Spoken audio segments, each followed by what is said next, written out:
Mario Wonder finally has bosses, at least good ones this time around. Yes, the Koopalings make a return in the Switch 2 edition of Mario Wonder, and now we have tons of boss battles and some really good ones to rank in an ultimate boss ranking list for the game now, which is really fun because I wasn't really able to do this with the base game. Once again, with only 4 Bowser Jr. fights and a final boss, it just didn't even feel worth it. So today that gives us a total of 12 boss battles to rank from worst to best. For the Koopalings, we will also be including the buffed up harder versions of the bosses, which come as extra hard challenges later on in the DLC, so we'll be including those within the details of the Koopaling boss battles as well. But before we get started, thank you so much for tuning in. Make sure you guys leave a like and subscribe to stay up to date on all things Nintendo. A lot of you guys watching are not yet subscribed. We are super close to our goal of 400,000 subscribers, so let's see how many people we can get to subscribe to this video today. Thank you so much for tuning in, and let's dive into every single boss battle in Super Mario Bros. Wonder Switch 2 Edition ranked. Starting our list and coming in at number 12, we have Bowser Jr. number 2. This one was so incredibly boring. It reminded me of some of the past Iggy fights in the other new Super Mario Bros. Games, where platforms just moved up and down. They try to make this one a little different by adding different elements thanks to the Wonder effects, like you'll have ice pillars instead, which makes it a little bit slippery,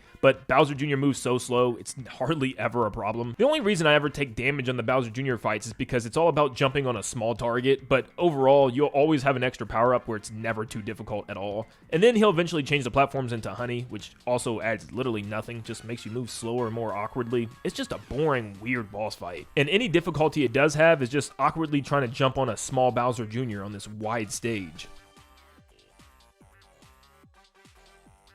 Next up, we have Bowser Jr. number 4. This is the last and final time you'll fight Bowser Jr. in this game, which is just pathetic that this is technically the last time you fight him. It is so incredibly simple. All he does is duplicate himself into 3 copies, but you can literally just ignore the other copies. All the Bowser Jr.'s move so incredibly slow, and it's so very clear which one that you need to hit because only one of them has color. Now, he can also make the stage dark and also give the platforms eyes for some reason. Like, literally, there's no reason for this. But also, they have very obvious indicators before they jump up in the air, where I really find it almost impossible to take any damage from this boss fight unless you're just sitting there blanked out in space. I mean, you could be. This boss battle is so boring. Moving on to Bowser Jr. number 3. Yeah, I know, this list is so boring so far. I promise you it gets better. This one, I guess, is slightly more interesting because it revolves around swimming, and there's lots of bubbles all over the stage that you can... I'm trying to make this sound interesting. Well, at least this one has some type of different mechanic that changes how you have to attack him, because you have to swim into him and, like, drop down into his head, which can be kind of interesting if you don't have the elephant power-up, because you can just kiss him with your trunk. Yeah, there's just not much going on here. Thankfully, there's spikes at the bottom in the final phase, where you can just stay at the top and float in the bubbles. It's kind of cool, but besides that, yeah, there's just nothing. Swimming around and then occasionally dropping on Bowser Jr.'s head is just not that much fun. Oh boy, you are in for a treat with this one. What possibly could it be? It's Bowser Jr. I know, this is insane. I know, but believe it or not, for the first boss of the game, this is one of the best bosses in the entire main game before the Koopalings were even added. This one's at least kind of unique. Switching Bowser Jr. and Mario between bigger and smaller characters is a pretty cool concept, and the fact that Mario can actually shake the room and stuff was pretty cool. Plus, there's like a little bar at the top that Bowser Jr. can jump up and grab. This one actually had a unique mechanic and felt so incredibly different than the other Bowser Jr. fights. Man, it's just like, how in the world did they screw up the other boss fights when this one wasn't even that bad? It surely makes you wonder. Ha! But no, seriously, all they had to do was just add more transformations to some of these boss fights, because the game is about Wonder Flower transformations. It would have been so much better. Finally, the Bowser Jr. montage is over, and we move on to our first Koopaling battle with Wendy. Unfortunately, it feels like Wendy got the short end of the stick with all the Koopaling transformations, because the rest are so drastically different and crazier than Wendy's. Like, she's the only one that transforms into a pre-existing enemy, and this fight kind of mimics the new Super Mario Bros. Fight, where you fight Cheap Skipper, which is just a giant Cheep. But this time, Wendy isn't just jumping out of water or smog at the bottom of the screen, she's actually flying through her ring portals that she has in the past games. The harder variant of this boss actually gets pretty difficult, because there's so many rings and different angles that she shoots out of, it's hard to land on the top of her head, which makes it actually pretty engaging, especially how fast she's moving. And she also has tons of Wendy-themed Cheep that fly through the portal with her. But unlike Bowser Jr., it's more than 3 to 4 hits. She actually has 2 phases, where you have to hit her multiple times. The second phase, she'll hop around the stage, and you have to find a good angle to jump on her head, while also dodging all the Cheep that are flying out of portals as well. It can actually be quite chaotic. But this fight was already miles better than any of the Bowser Jr. fights we've had already, and it just keeps getting better. Morton has one of the coolest looking transformations in the entire game. He turns into a giant puppet, very similar to Puppet Ganon from Wind Waker. Now this fight would have been a bit higher if it wasn't so easy to gimp, because all you need is the flower pot power up and you can literally just float up to the top and grab one of the cords without even having to wait for a box to pop up sometimes. But I'm telling you right now, if you do end up losing your power up, the boss fight becomes infinitely harder. But any boss that changes it up from jumping on the boss's head a couple of times is a major win in my book. Having you actually have to reach and pull cords is very unique, and everything about this boss battle and how it works is just so satisfying. Pulling the cord to have Morton punch himself and then seeing the Lakitu in the foreground bring him back up with 2 strings is such a cool concept. But honestly, the best way to fight this boss is without any badges and not using any power-ups, and just fighting it as your raw character. Having Morton slam other parts of the stage to raise blocks for you is such an awesome mechanic.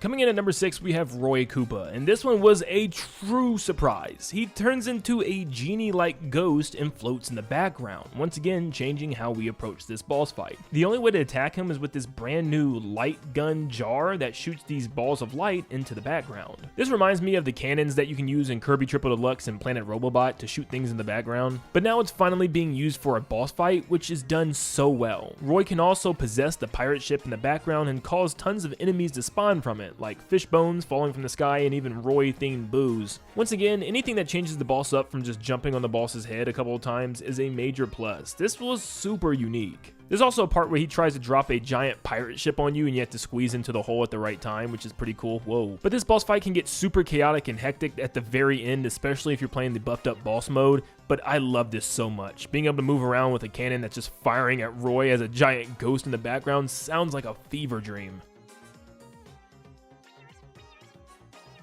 These next two were pretty tough to place. I kept bouncing back and forth between them trying to decide which one I wanted to place where, but I decided to go with number 5, Iggy.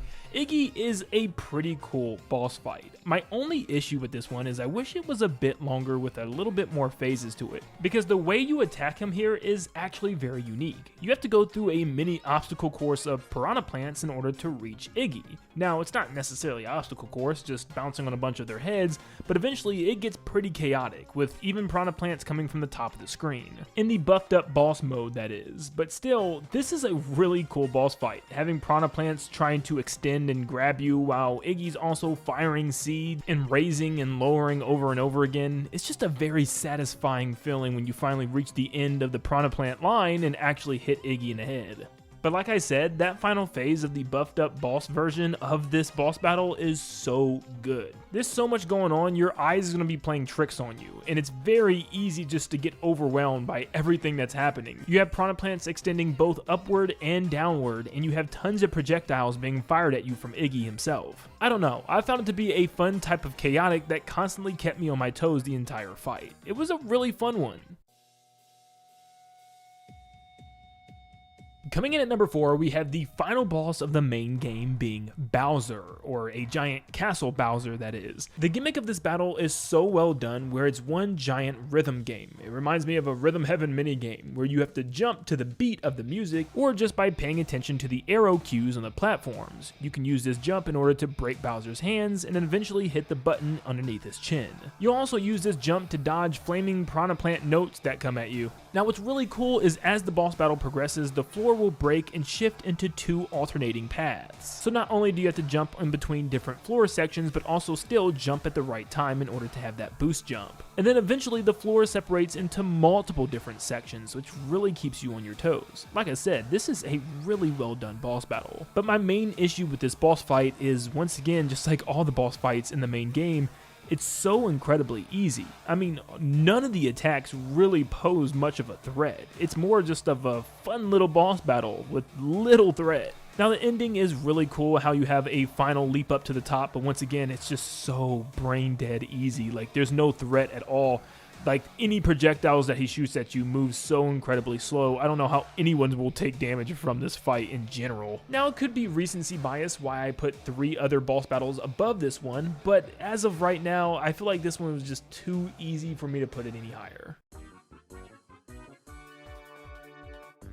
Coming in at number 3, we have Lemmy. Now, I'll tell you right now, my favorite Koopalings have always been Lemmy and Roy. I really just love Lemmy's personality, especially with the old cartoons where he's just this goofy kid having fun, and that's exactly what his Wonder Effect is. It's him just being a goofy clown character, bouncing around on bouncy balls and chucking bombs at your character. I love the wacky and silliness of this boss battle. Once again, it's not hard whatsoever, but what makes this one stand out from the final boss battle is just all the little animations that Lemmy will do, the beautiful background with the confetti falling down from the sky, and just the fun that you have in just kicking soccer balls at him, all Mario 3D World style. It just feels so right. And then in the final phase, he has this giant stack of spiked balls where you can't even see him because he goes off the top of the screen.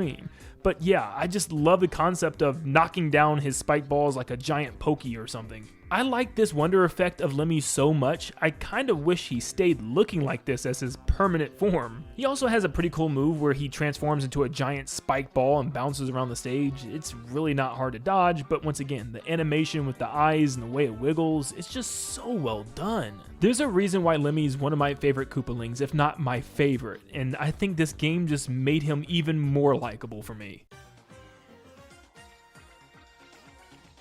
This one's even more funny for me because Larry's on the complete opposite. I think my least favorites are definitely Morton and Larry, but mostly Larry because he really didn't seem to have like any identity when it came to any of the video games. He didn't have any real gimmick that stuck with him throughout many of the games. He just kind of was there as just a Koopaling. And finally in this game they give him something more than just some moving platforms as a boss battle. They actually encase him in crystal, which just like Lemmy, I love his animations here. He has these really stiff, slow, rocky, crystal-like animations like when he's about to run away.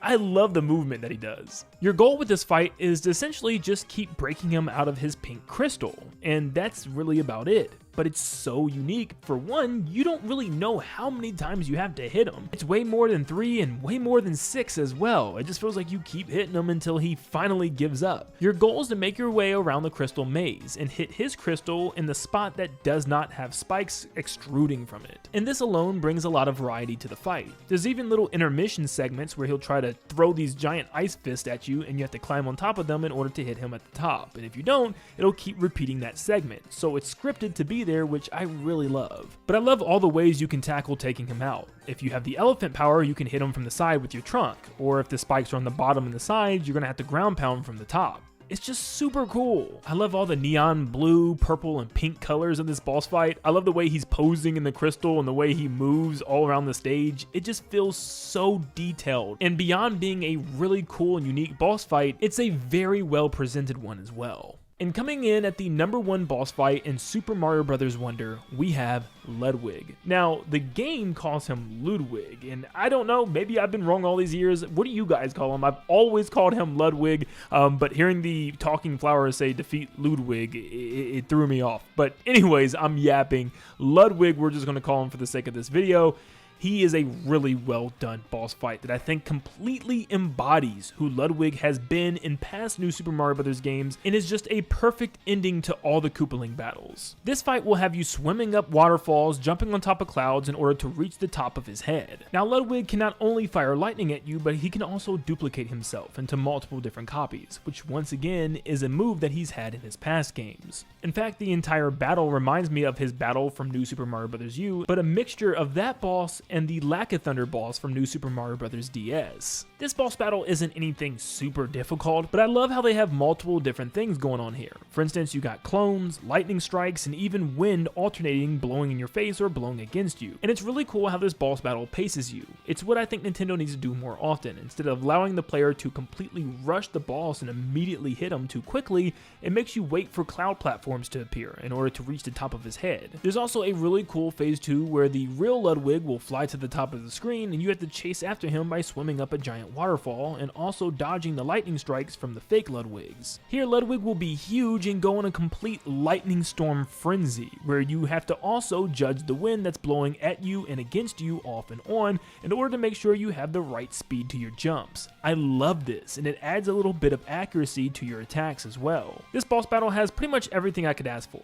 A pinch of difficulty, really great music and atmosphere, multiple phases, and a good variety of attacks. Not to mention, it looks like Ludwig's form takes big inspiration from Bowser as well, as this giant green smog cloud, and it just always feels like Ludwig's trying to be the one that's noticed the most of the Koopalings, the one that wants to be the most like Bowser, and I just love this. His whole personality shines through with this transformation as well. The animation is just so top notch here. But that was every single Mario Wonder Switch 2 Edition boss battle ranked. Let me know in the comments down below which boss battle was your favorite. Do you agree or disagree with my list? And make sure you leave a like and subscribe before you guys leave today in order to help us get closer to our goal of 400,000 subscribers. We are super close. But I thank you so much for tuning in today, and I hope you all have a blessed day.